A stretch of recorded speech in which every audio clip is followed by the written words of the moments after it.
So hello guys, so the topic today is about the loss of exponent of a product rule, and this topic is under to algebra subject. So ganito yun guys, so kung may nakita kayong same base, which is yung base natin is letter x, and then the exponent is 6 and 7.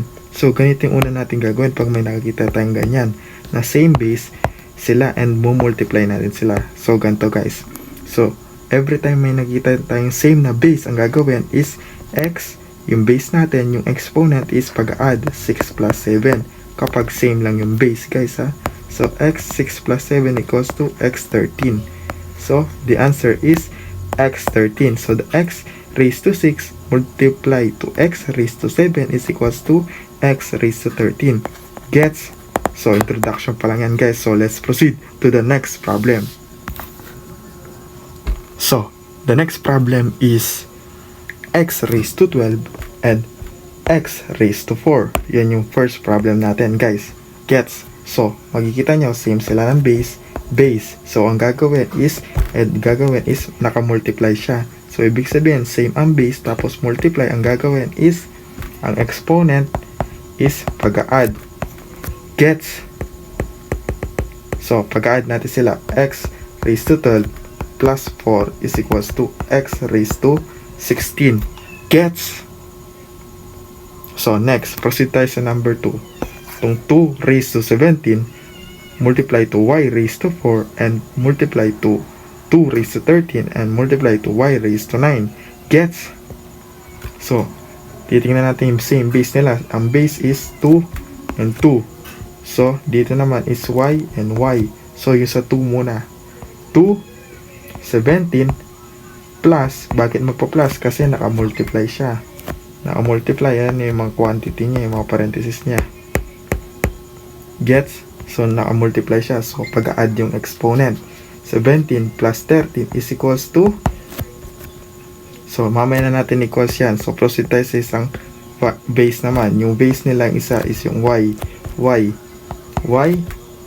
raised to 4 plus 9 is equals to, so pag-add 2 raised to 17 plus 13 is equals to 30.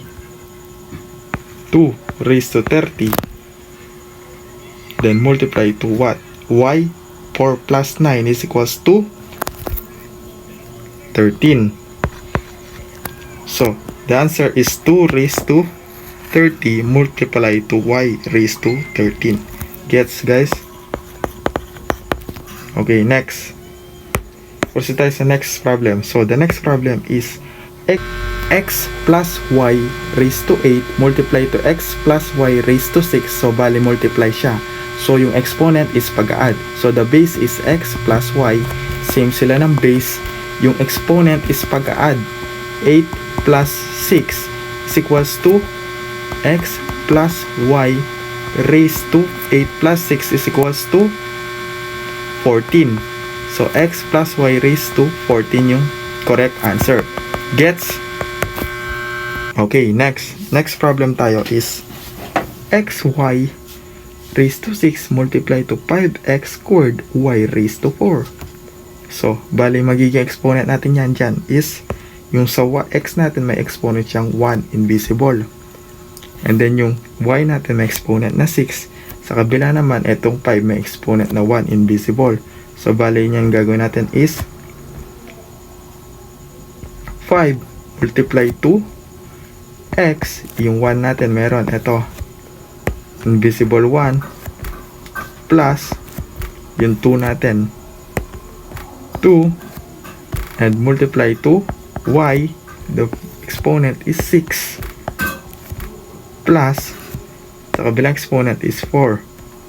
Yung same base yung inaano natin guys ha. So 5 multiply to x 3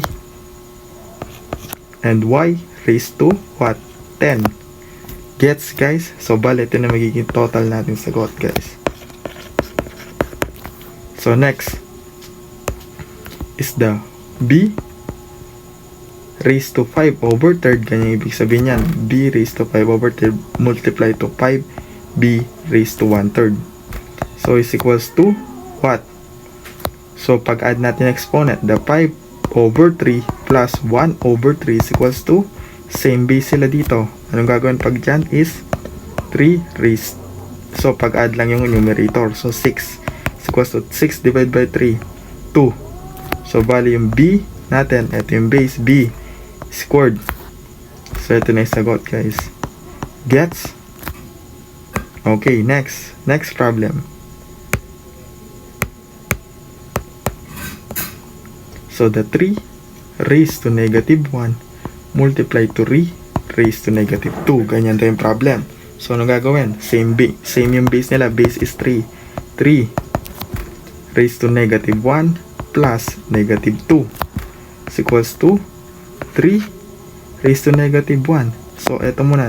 Negative sign plus to negative sign. Positive sign multiply to negative sign is negative 2. So, equals to 3 raised to negative 3. Gets?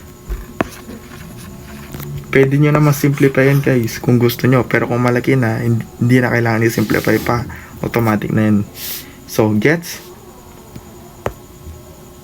So, next is the 5 raised to negative 3 multiply to 5 raised to 2. Ganyan daw yung problem.